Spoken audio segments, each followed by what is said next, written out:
Thanks for tuning in to a final 2017 edition of Nat Scraps as the Nationals end their season in disappointment one more time, and we'll break all the bad news down and more as Nat Scraps on Prime Sports Network starts now.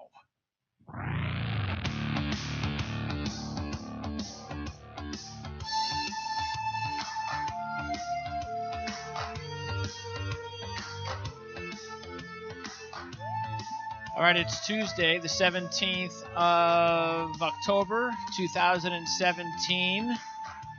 And even though there'll be winter meetings in a couple of months, who knows if we'll be here? I think I might have given up. Nah, maybe not. Oh, come on.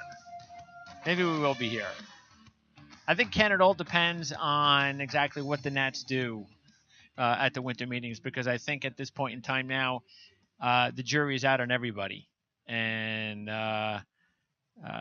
some moves have to get done. Yeah, I'm sick and tired, actually, of repeating ourselves every year at this time on this show, because last year, even though Rizzo did a lot of good things with trading, the one constant that we kept talking about over and over and over again, like last year, we talked about more than anything going into the postseason was going out and getting a fourth starter.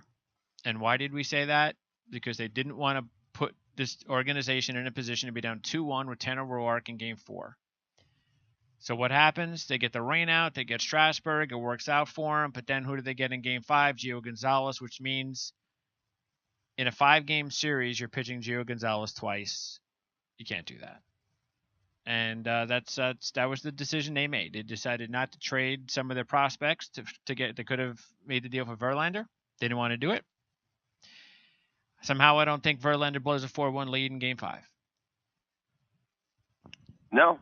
Well, listen, I'm a little rosier and cheerier than it sounds like you are today, but I wanted the Verlander deal. I went on the record after the kind of time came and went, and then even after Houston pulled the trigger, I wanted it. I don't blame necessarily not doing that move on our series loss to the Cubs, but I think he left that move on the table. But all in all, what he did with the bullpen, the moves he did make, they mattered. The series, there was such a razor-thin edge on this series, and it came down to such small things. The Verlander thing is a big thing to me. This series came down to small things, and I thought going into the series that's what we were going to be able to accomplish. I thought the roster that we had put together was going to knock the small things out of the park, and they didn't. Well, what really hurt him again though was we weren't supposed to have Max Scherzer hurt going into the postseason, which is the whole reason why we started Gio twice instead of Max twice, and instead of having Max twice and say Strasburg twice, we had Gio twice. And look, I mean, you're not going to win that way. But Greg, pitching wasn't our problem in this series. I mean, it just wasn't. Well, it wasn't both games that he pitched. Yeah, but I mean, we had good pitching. Except for the 2 games he pitched. Good pitching. Yeah, except for the 2 games he pitched. Yeah, Strasburg was great. Yep. Both times he went out. Scherzer was great when he pitched in the first game. When he started, correct. Gio did what Gio does, and what he's done all season. We just didn't have 8 innings to let him give up 4 runs. He didn't cost us that game. I mean, I know we had to talk about it. I mean, that inning. Scherzer's on the mound. Wieters is catching a professional catcher behind the plate. I mean, the things that went wrong that inning, that's half the reason why I'm sane today is because if that inning happens to you, it's over. It's over. And you just have to know that. And it happened to us. And it was over. I thought we had 9 runs in us. We didn't. But that inning is going to go down. I mean, it's a T-shirt. I mean, it's ridiculous. And it happened to the Washington Nationals, and we have to wear it. We have to own it. We have to live that. And that's the lasting memory of this season, which is so unfortunate, but reality. But it all depends on what they do, though. We're still I'm not going to look. East winner on the field. Look, We're still putting National League East winner what on is the field. that? Yeah, but what does that do? That's what I'm trying to say. I know. We can't I know. see. This Here's is the where thing. you and I agree. See, they This is where can't. you and I agree. They can't look at next season and go, okay, what do we need to do to make sure we win the NL East? If they actually think they have to work hard to win the NL East, then they don't know what they're doing. They have to realize that even if it means losing potentially 14 games in the standings in the regular season to get better in the postseason, then that's what you do. And what that means is if you're going to keep someone like Gio Gonzalez on the team next year, then he is your fifth starter. And that means Tanner Roark's gone. You absolutely, under no circumstances, can go into next season with Tanner Roark and Gio Gonzalez on this team. You just can't do it. Because then we're going to be in the same situation again in the postseason next season. You cannot do it. And one of those two guys has got to go. I don't care who they pick. You know why? Because neither guy will start in the postseason next year. So I don't care who they pick. I really don't. I'll take Gio for a season, though. I mean, a lefty for $12 million. Yeah, I'm sure they will. It makes more sense. So. It makes more sense. I'm sure they will. They've proven their ability to get starters, to have starters in the offseason. They've shown their ability and willingness to pay. And that's why I suspect they will. I suspect they will. Yeah. I suspect they'll make a deal. They'll bring in another starter. Gio gets bumped to 5, and that's fine. But they have to do that. The other thing is I think we saw we were completely outclassed, not only in that game, but in the series behind the plate. So what that means is that if Wieters isn't going to hit, which is the only reason he's there, then Severino should start next year. And I don't mind when you have an offense as lethal as the Nats offense, then make sure that your catcher is a Gold Glove caliber guy like Severino can be. Let him start. Sure. Let him hit 220 all year. But then when you get to the postseason, he can be a Gold Glove type catcher too, and he's not going to lose games or anything like that. So that's what they have to do. And I know Wieters has control over his contract, but that's simple. You just buy him out. You say, okay, you want the contract, fine. We'll pay you $5 million, whatever. Goodbye. Go see you later. But there's absolutely no way that Matt Wieters is on this team next year. I mean, I think it's more likely that they figure out a way to include him in a trade that gets the Nats something in return. I mean, if Wieters pulls the trigger on his contract and takes the money, and the Nationals really don't want him back. And by the way, I agree with you that the outcome come next season should be Wieters playing in a different jersey. I do think he'll exercise the deal, and I think that I think the best way. I mean, he has value. There's a lot of there's a couple other guys out there I think who he'd be competing with that might drive his market down a little bit, but you get a prospect in return for him. I think someone would give that up. Well, I mean, it all depends on, I mean, we'll find out. There's a whole different, actually, look, the thing is not just because of Severino, but as we talked about, they're deep in the prospect farm at catcher. And, they have Roddy Reed. So, and we talked, of course, enough about Kieboom. They also have Jackson Reitz. So they have enough guys at catcher and this team is so loaded that they don't have to worry about bringing in a big name catcher. So they can go ahead and start Severino next year, and it'll be just fine moving forward with that spot. So that's the other thing that they have to take care of. Jason Worth is gone now officially, and that's it. We said we were going to wait and see what happens in the postseason to determine whether he comes back, but now he's done. So there's no way they're bringing him back because, if you're not going to produce with the bat, then you killed us in the outfield, because he did. I mean, there were about 2 or 3 plays that are much better. Like once Michael Taylor moves over to left field next year, or Eaton, they're going to make those plays that Worth didn't in that series. Because Worth had about 3 plays he did not make that a really good defensive left fielder would have made, including the ball that Rizzo hit that dropped in front of him, and then the one that he couldn't reach in the loss in Game 3 at Wrigley, and then of course the one he lost in the lights in Game 5. So all of those. You have a much younger, better defender. That's going to be an improvement right off the bat. That they don't have to do anything. It's subtraction, addition by subtraction. Worth is gone. You move Eaton or Taylor over, and then of course great defensive outfield. That's going to be awesome. Yeah, and we can't say enough about Michael Taylor. I mean, he feels so good about the kid, and just imagine what that could possibly do for his career. That's the good thing. I will say this though about Bryce Harper, for the first time, and I'm willing to give him a little bit of a pass. Based on, he wasn't going into the postseason in form, but I will say that even though for the first time, I am that much easier now about taking the hit if he leaves for how he played. If he would like if this would have been his final at bat or final situation and he'd leave this offseason and sign with I don't care who he signs with, I wouldn't care. I'd be like, okay, I want him here. I wish he would sign here for the rest of his career. I love him. I want him to be a Nat for the rest of his career. But if that's what you're going to do when we need you the most, take your $400 million and go elsewhere. I couldn't disagree more. I think he is the man. I think I was super ecstatic that our season. There's a huge difference. Now, you're gonna crush me for just trying to find the teeny silver lining. There's a big difference in the way this season ended versus last season. Last season, Dusty Baker turned into Wilmer Defoe, and our last out against the Dodgers went to somebody who just wasn't ready for it, and it was this terrible taste, as was the whole experience. But Bryce Harper, and in fact, the lineup that we had in the ninth inning, I wouldn't have it any other way. He did perform. I mean, he got on base. What was his on base percentage for the series? I mean, it was over 300. I love him. I love his arm. I love his career. I mean, he's our guy. We drafted him. We developed him. I mean, Bryce Harper is a national. I want him here for life. I have zero hard feelings about what he did at the plate. Wish he would have done better. I think he's capable of doing it. He's shown us in the past in the exact same situation that he's capable of doing it, and he's going to do it. And I'm excited about. I hope he plays here for 20 more years, and I'll be pissed if I see him in a different jersey. And if he comes through playing for a different team, I'll be super pissed. Well, he'll get another chance next year. So we're in the postseason next year. He'll get another opportunity to go out there and try to perform.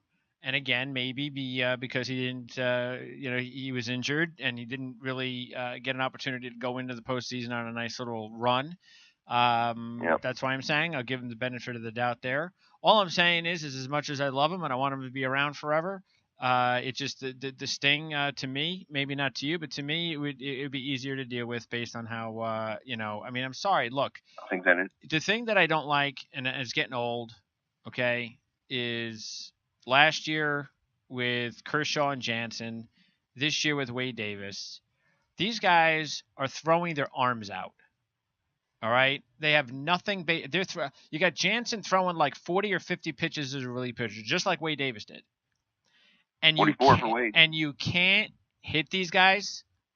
And then the other thing too, and they can't catch up to his 90 whatever 3 mile an hour fastball. And then Jose Lobato got it. Yeah, no, but I'm talking about in the ninth. And then who? I mean, like for Worth, okay, and maybe even Harper, but for Turner, somebody, Dusty Baker, Davey Lopes, Rick Shue. Get Trey Turner, you put your arm around him before he goes out there, and you go, make him throw strikes.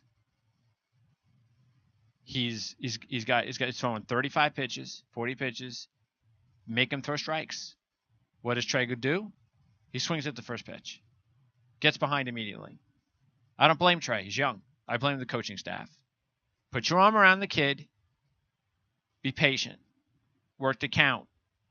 This guy doesn't have enough left in the tank. See, Worth. Even Worth. Didn't he swing at the first pitch also? I don't remember if Worth did or not. I just Worth. That's just Worth was pathetic. And yeah. I just for Harper to strike out with Wade Davis throwing 50 pitches to me is pathetic too. But with Turner, that's the coach's decision. That's their fault. They should. He's setting the table. Make him throw strikes. And really, that's what they probably should have said, period, to everybody before they went out there. The coach, somebody should have told everybody, make this guy throw strikes. But nobody did. And the only consolation is that last year, Jansen and Kershaw and the Dodgers, they threw everything at the kitchen sink at us to win that series. And they had nothing left for the Cubs. And what's happening to the Cubs right now? They got nothing left in the tank. They have zero. I would have given that much for the series win. But I think we could. Yeah, but we didn't even have to do that. If we would have won, we would have been completely healthy. We had nobody giving up, nobody throwing 50 pitches and nobody wearing themselves. Tanner Roark didn't even pitch. I mean, we had guys that didn't even pitch in the series. So it's like we didn't have guys juiced. I mean, we would have been completely fine. And that's the thing that's disappointing is that they threw everything at us. But look, here's the ultimate thing though. And now you said, well, I'm not, I'm a little bit more okay than you are. And this is why.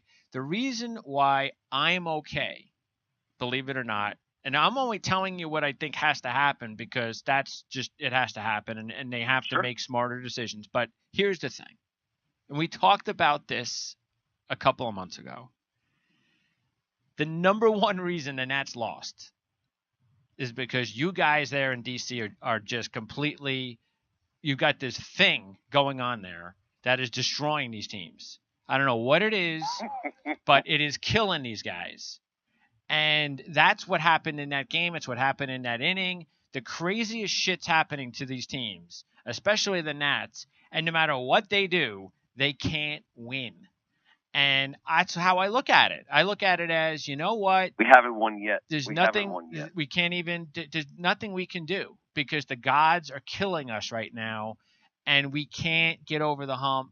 And we talked about the Cubs and the Red Sox before about how long it took them, and that's what's going on with us right now. We are that team. No matter how good we are, no matter what kind of feelings we have. When we get over it, we'll get over it. No more am I going to go into the postseason thinking this is our year.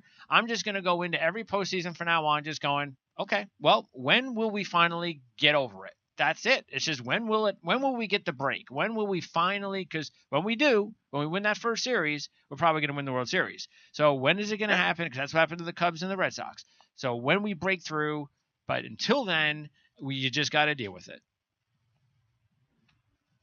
I think we're dealing with it. I mean, we definitely have some, demons. I think it's a fun topic for people to cover because it's a major market and it's been quite some time since a major championship has come through here. In fact, since a conference championship series. But hey, that's part of.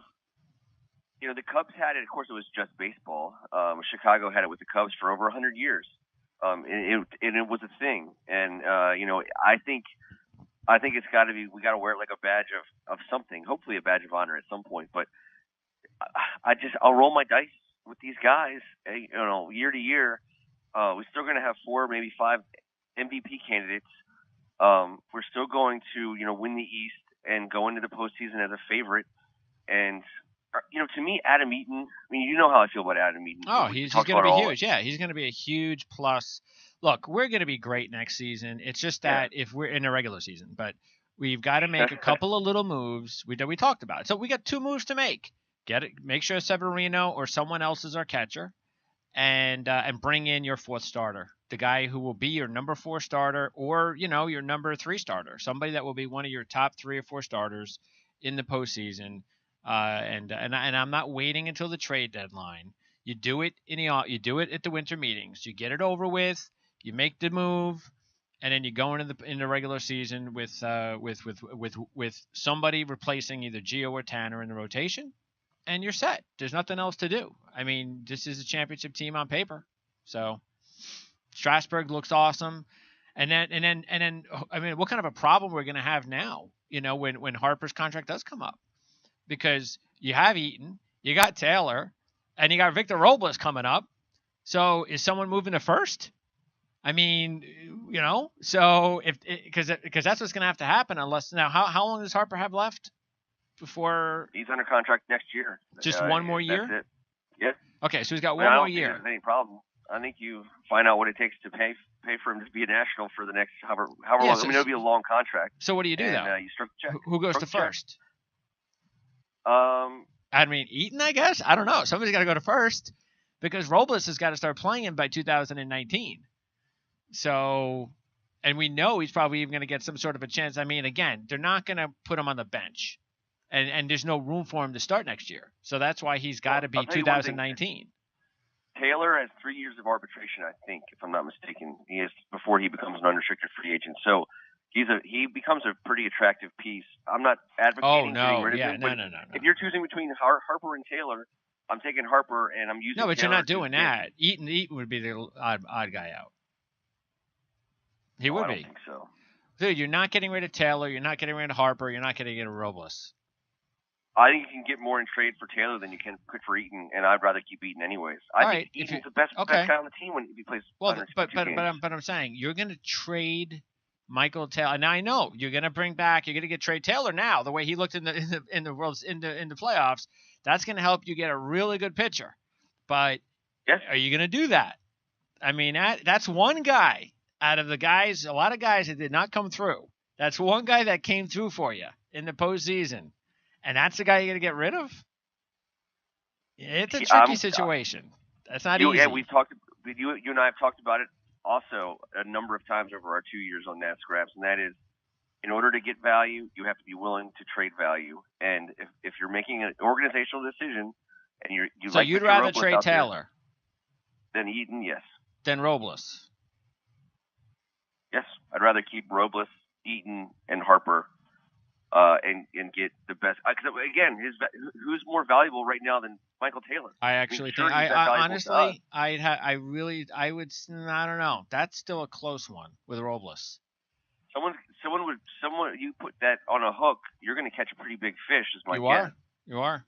Now I don't know who that is. I mean, of course, we hope it's a free agent, and we don't have to make a trade. Yep. I don't know which free agents are available. Because look, Rizzo. Rizzo is no way going to want to trade Taylor and Robles. I mean, those are his guys. It would have to be a superstar for him to trade those guys. So, and I agree with that. I mean, but I don't know. I mean, I know you probably would get maybe more for Taylor, maybe, but I don't know. Everybody's different. Every GM is different. Some might still value Robles more. You might be able to get that catcher. You might be able to get a catcher and a reliever because we haven't talked about it yet. But for who? I'm not trading Taylor or Robles for anything other than a starting pitcher. Well, you might even get more. I guess is my point. And one of the places we might need to be focusing on at some point is in the bullpen. We're getting a superstar pitcher. They're not giving us more than that.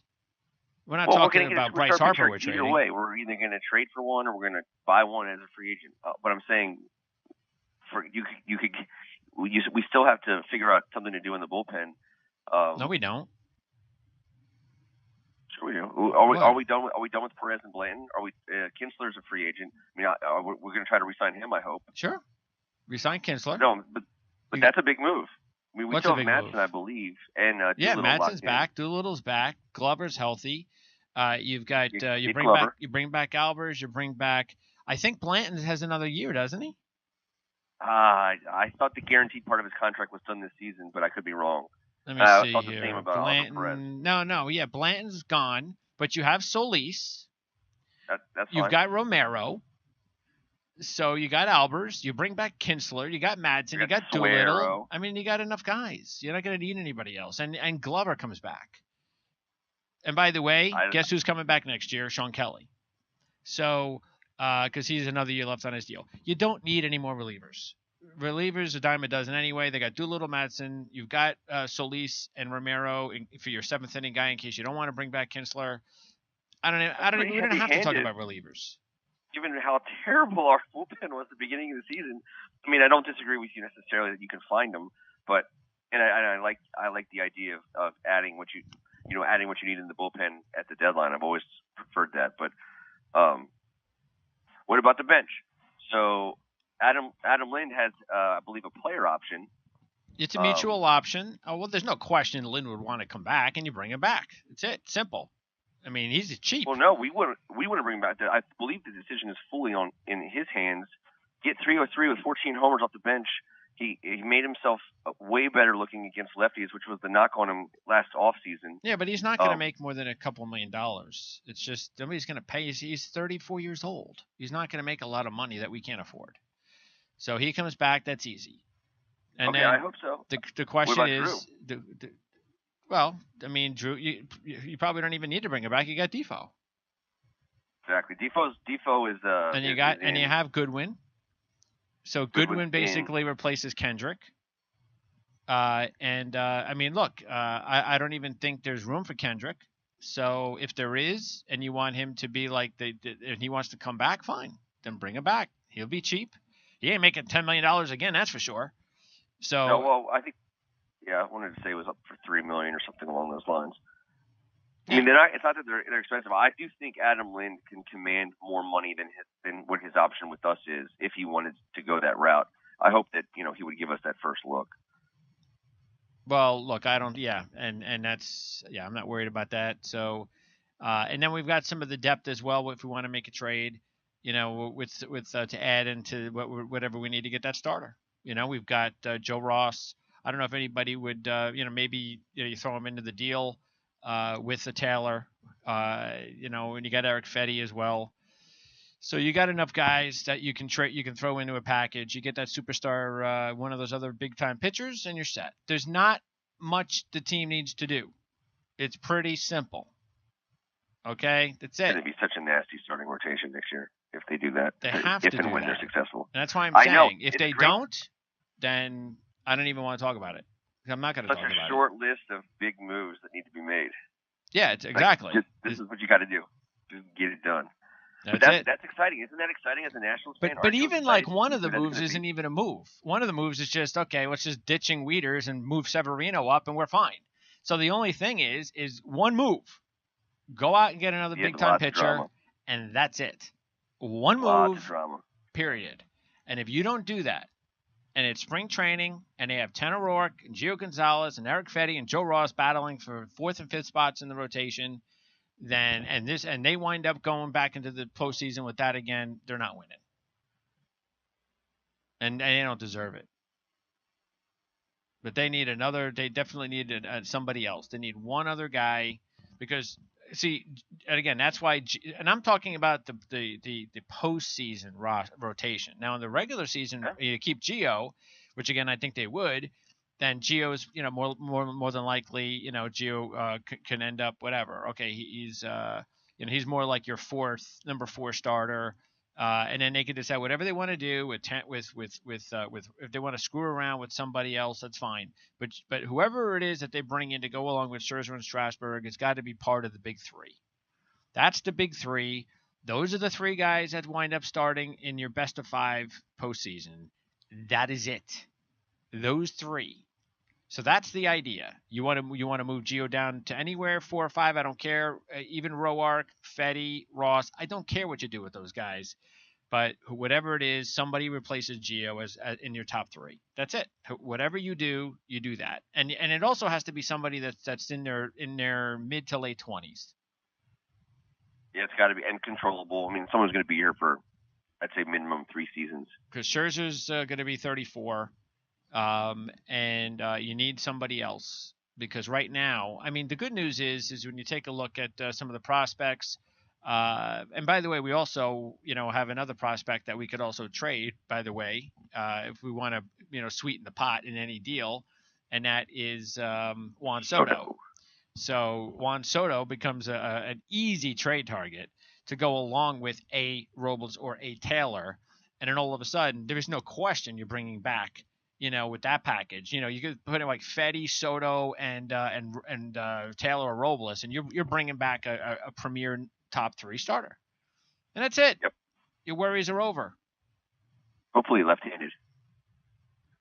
And we can get into. I'm sure there's gonna be a ton of rumors, and maybe even knowing Rizzo, nobody's even gonna say anything about it, and then because that's what happened with Sale, nobody knew anything, and then it looked like we were gonna get Sale.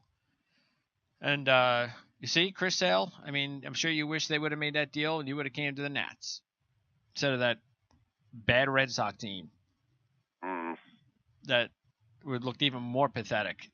They looked pathetic. At least we had a little difference of how we played. They were pathetic. He even looked pathetic, to tell you the truth. Who do you got in Strohs versus Dodgers? To win the series? Probably the Dodgers. Really? Yeah. I'll take the Stros.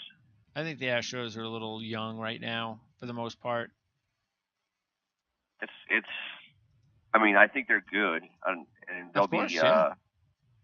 Depending on if things go the way they probably will, they'll have Keuchel and Verlander, I think, ready to rock pretty much in Game 1 of the series.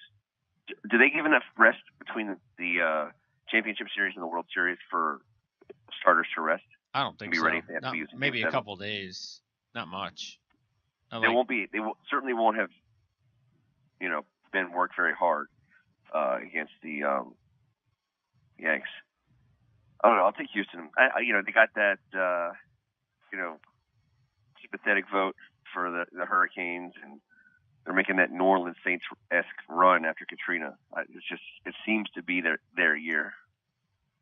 Well, hey, I ain't rooting for the Dodgers, but there you go. We'll see. I mean, they've got everything that they've still set up nicely for them, but we'll see. So what are we going to do this off season? What's our schedule? We got to. There is no schedule. Can't just say see you next summer. Have a neat summer. The schedule is let's wait and see what they do. That's the schedule. That's exactly what it is. Maybe I'll have you on one of our DC mess around segments around the winter meetings. We can have a spirited Nats conversation. We get the other guys involved. Okay. Yeah, this is right now. It's it. We said our piece. We know what needs to get done.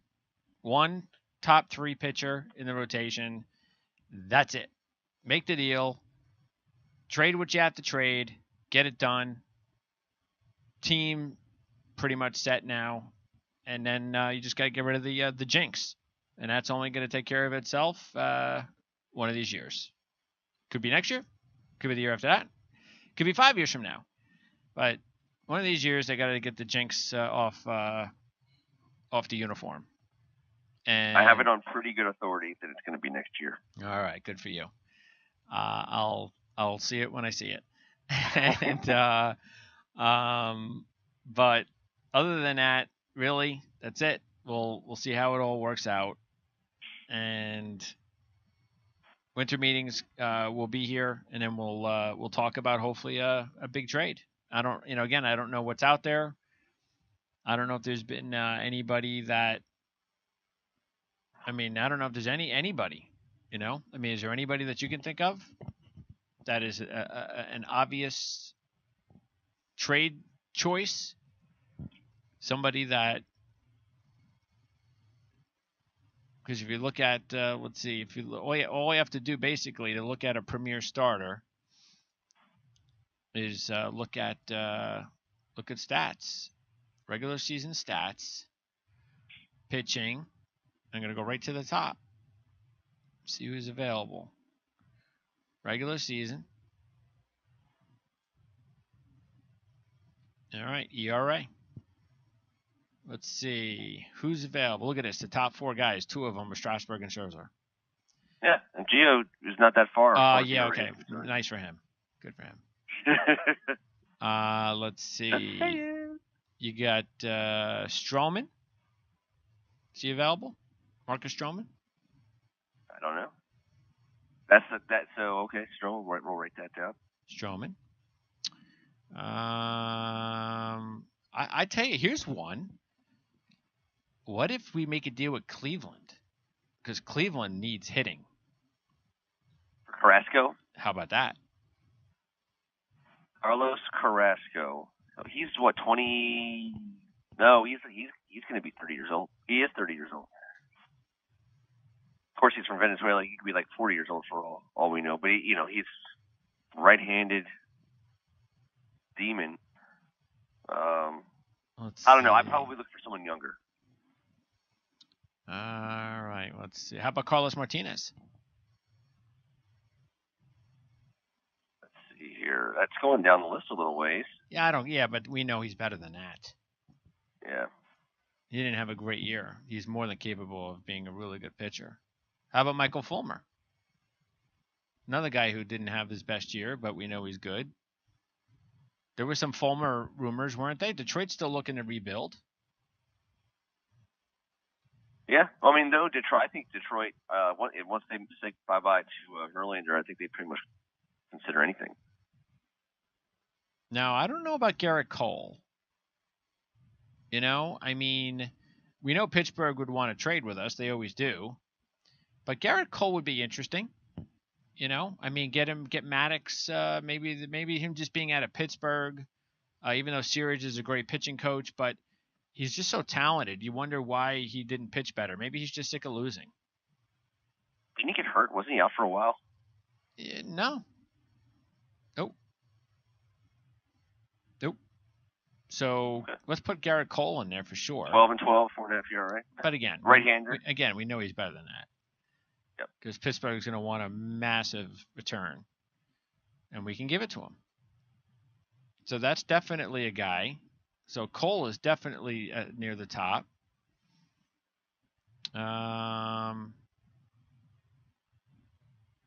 Tyler Anderson. No. He pitches just out in Colorado. He's a lefty. He's got a no. What's his ERA? 4.8. No, again, I told you we need a bona fide guy, proven. That's why it would have to be like a Carrasco guy or Carlos Martinez or you know what? I mean, Cole's probably as good as it's going to get. Knowing Pittsburgh, that we've dealt with them before, that they could use a nice package of like 3 really good players for one. I mean, Garrett Cole could make a lot of sense. I mean, he probably goes right near the top of the list for me. It's a good name. I know that the guy is a little bit older. He's under contract through 2022, but he turns 37 years old for a lot of money. 37? Yeah, David Price. Oh, no. In Boston. How much money would Boston have to eat for you to consider trading for David Price? First of all, David Price has only proven to pitch well out of the bullpen in the postseason. So, if you know his best role you know what? If I'm Boston, if he stays in Boston, that's what I'm doing with him. I'm turning him into Andrew Miller. That's it. And you know how much they need him to be Andrew Miller in that bullpen? That's all. For $30 million a year, they better need him to be that guy. That's what I'm saying. Just Andrew Miller. That's what I'm doing with David Price if I'm Boston. I'm not even screwing around with him as a starter anymore. Let's see. Anybody else? Just going back a year. See if there's. But yeah, you know, Sanchez was hurt. He's hurt all the time for Toronto. Let's see. I know Arrieta is going to be available, but we don't want him. Let's see. Cole Hamels is too old. Yeah, it's looking like. Duffy doesn't fit the mold. Yeah, I think we got the guys. I think that the guy at the top of the list has got to be Cole. Let me ask you this. I'm looking. I know this is like there's I don't know why, whatever happened. Is Clayton Kershaw an unrestricted free agent next season? Oh, I have no idea. I mean, the Dodgers have more money than God, so.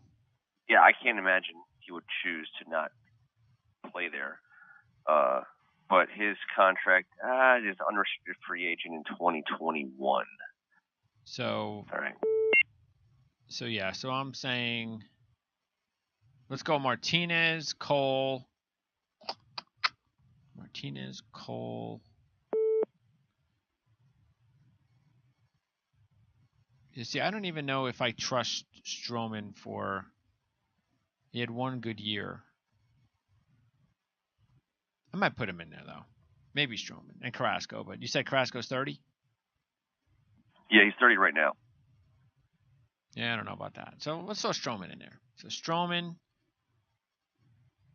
I'll throw Carrasco in there just to put it in there. Depends on what we give up. And Martinez and Cole. I got some free agent names for you here if you're interested. Okay.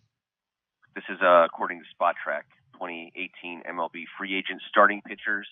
Give you a couple guys who have a 2 in their age. Chris Tillman from Baltimore. Oh my God. Santiago from Minnesota. Michael Pineda from the Yankees. Dude, you're gonna that's not. Start with the best pitchers. I don't want. We're not going to go through those guys. Jordan Lyles, yeah. Let's see. Let's focus on ERA. Kyle Kendrick, he's 33. Clay Buchholz, he's 33. And Chris Tillman is actually the third. That's it? That's all that's available next year? No. Looks like we're making a trade. Lance Lynn, 30. He's a 30-year-old from St. Louis. Nope. Arrieta, 31. Nope. Andrew Cashner from Texas. Nope. There's no real going, from best, just ranking them by ERA. You don't have anyone. Trade. Julius Chasen. No. I don't even know that's how you say his name. You Darvish, CC, Alex Cobb, Bud Norris. Yeah. Henderson Alvarez is the first guy you get down to who's under 38. It's an interestingly weak starting pitcher free agent class if you're looking to add somebody Trades. to be your top three. It's going to be a trade. Got to. So there you go. So that's the wish list right there. It's Stroman, Carrasco, Cole, and Martinez. One of those four. All right. Well, let's see. Let's see what happens. And none of them are like, none of them are Chris Sale, so we don't have to give up, the farm. We just give up what we just said. We give up one of our, either Taylor or Robles type, which you can give up. You might even be able to skip through that. You might even just go Soto, and 2 or 3 other really good players in our system might get it done. But if they need either Taylor or Robles or whatever, then do whatever you have to do to get one of these guys. And then we'll see. So we'll talk about it hopefully when the big deal is made or when the rumors are swirling in December. All right. And it's on the football season. So, that's right. So best of luck with the Redskins. And we'll talk around the winter meetings at some point. All right, man. And hopefully we'll get this jinx off of our jerseys. It's disgusting. And it's embarrassing. And I just can't. Hopefully it'll end soon because I just, it's not good. I've never been associated with a jinx before, and it's an ugly feeling. I've had a lot of losing. I've told you I've never won anything. None of my professional teams have ever won anything. So I'm used to it, but I've never had a jinx before. No jinx. No jinx. This is the first time. Just haven't caught their wave yet. You got to paddle back out and ride the right one in. Oh, and by the way, I guess we'll find out. I'm assuming they bring back Baker. Yeah, I was going to bring that up, but I assume the same thing. I don't really see any. And it's not like, I don't know what else is out there anyway. That's the thing. If there was like this superstar young manager or something, but there's not. It's not easy finding good managers. Yeah, right. So we'll see. I'm sure Baker will be back at least one more year. Yep. He gets one more year. That's it. He gets the Davey Johnson special. You get the year. You built the team. You get the year. These are your guys. Yeah, well, he gets one more year, and then that's right. If they're jinxed again after another year, then you can't keep going into this going, all right, well, maybe they can not only get the jinx over with the organization, but maybe Dusty can get the jinx over with, and if they can get it all over with together, it'd be a nice story. But you just can't keep doing it year after year. Sooner or later, you got to move on. So he gets one more year, even though nobody signs a 1-year contract, so I'm sure they're gonna give him a 2-year deal. So, but they could always fire him after next year if they don't make it out of the first round. All right. So hopefully what I'd like to see, maybe if the Mets could actually play better next year would be a good thing. Maybe they could give us some competition during the season. Yep, I know. That was a big problem for us. So we stop killing everybody going into the postseason, bored out of our skulls until but we also, another reason why we need a superstar pitcher though is because, I think what we saw here is it would be a lot easier for us if we had that really superstar pitcher and we could destroy the league and we can get the first seed and we can play the wild card team. That would be a lot nicer, especially if of course the wild card team has got to be, it can't be like Madison Bumgarner and the Giants or something like that. It's got to be, and Buster Posey.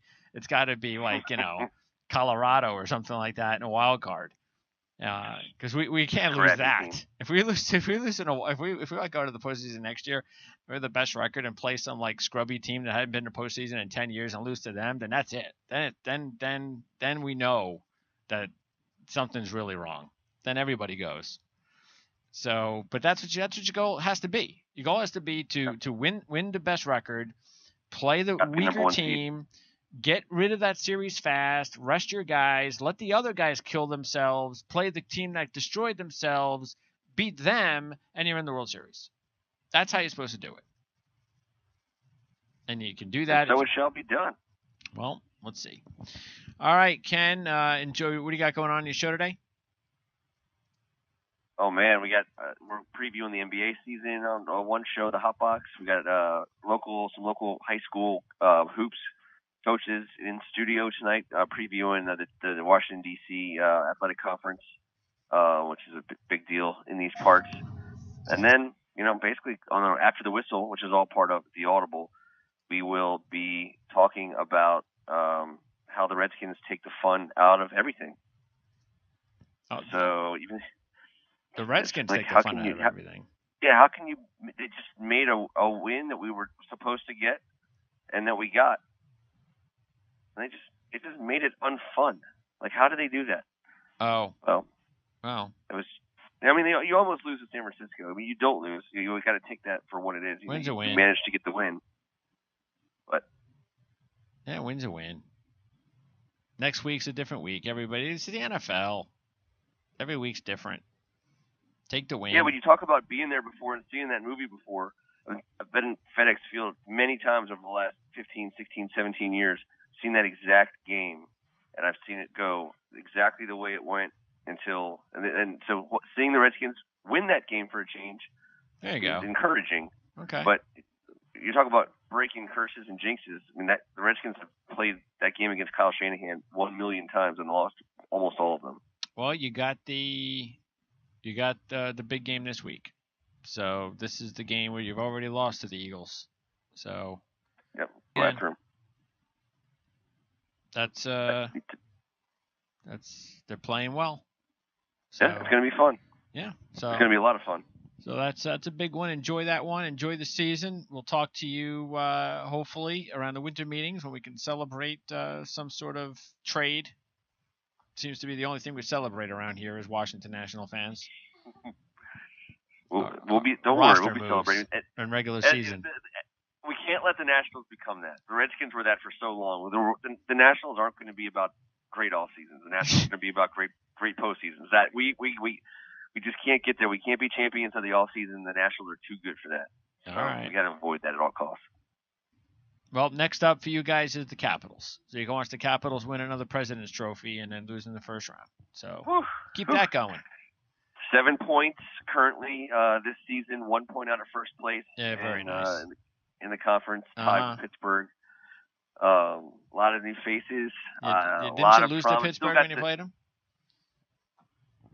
Oh yeah, in game 3. Yeah. This is a new bunch. We do still the new have bunch, studs, but the new same bunch. We are putting together some players. Okay. They got to gel. They have. Well, I hope so, because it starts somewhere. One of these teams have got to do something to break it. I mean, Ovechkin only had 7 goals in the first 2 games. What else do you want from him? You see, even if to have 7 goals in the first 2 games of the postseason. So, and by the way, yeah, do that. Even if the Capitals can make it to the Stanley Cup Finals, that's good. That's enough. They don't have to win it all. Just don't choke in the postseason. So hopefully the Capitals will start it. That's what we need to happen. If the Capitals is in the first round of the playoffs again, we're in trouble. So we need the Caps to start it. The Caps have got to get off the schneid for both teams. I'll tell you, Greg. I got to FedEx Field for a 1 o'clock game. We got there. We do breakfast. I was there around 7:30, 8 o'clock, and it was all Nats talk. Most of the people that I hang out with in the parking lot beforehand, or go to all the games: Cavs, Wizards, Nats, Redskins. A lot of these guys were there. It was on everyone's mind. It was weighing everyone down, and that's kind of when the Redskins game got tight at the end. That's exactly where we were transported back to. Was to the ninth inning, and so I like the idea for you're saying if the Caps can get a series under their belt, maybe a couple in the playoffs. Mm-hmm. And I'll tell you what, I know they're not a super team by current definition, but the Washington Wizards have a big three that were drafted and developed here, that were maxed out here. Wall, Beal, and Porter are a very good trio. Markieff Morris has got to give them something. They do have players. Brooks is a very good coach. The Wizards do win playoff series. They've won a couple over the last 4 or 5 years. It's a tough out once you get to the second and third round in the NBA playoffs because you're going to be playing a super team. But in the East Conference, the Wizards can be a real feel good story for Washington sports if they can just beat Boston or jump up and surprise an aging Cleveland Cavaliers in the playoffs. No, they're not going to beat the Warriors or 3 or 4 of those teams out west that are just ridiculous. But that's the feel good. That's where the Washington D.C. psyche can get the biggest injection, is if the Wizards of all teams can be a great story all season. To me, that's what I'm looking for, even more than the Caps, who I think they're just going to they'll be there. Well, I mean, but you have to have a really good regular season. I mean, if they surprise everybody, that's different. But the Wizards it's about are the choking. Team. That's what it is. It's not just jinx. It's a jinx choke. Yeah. And the Wizards can't choke. The Wizards can't choke because they're not that good. Call it what it is. But if they have a really good regular season, then it's different. And my point being that the Wizards haven't been a team like the Nationals and the Caps specifically, who just win the regular season year in and year out and then blow it. If they have a big regular season and cruise into the playoffs, it's going to be a different type of feeling, which will be fun and cool because it'll be different. All right. Well, we'll take it one sport at a time. Yeah. By the time we talk about winter meetings, then we'll see how season's going for the NBA and the NHL, and hopefully we'll have a nice Christmas present. I hope Mike Rizzo gives us a nice Christmas present to sit back, and because the World Series can be won or lost, or at least one playoff series can be won or lost by what he does at the winter meetings. All right, Ken. So enjoy the rest of the next couple of months. It was great having you on once again for the 2017 season, which is now officially over on Nat Scraps. And it's on to 2018. So, Ken, thank you. And thank you. I'll talk to you soon. All right, man. Looking forward. I can't wait. Have a great NBA first half. How about that? Come on, get excited. Well, the Jets are doing great. The Jets are 3-3. Yeah. They should be 4-2.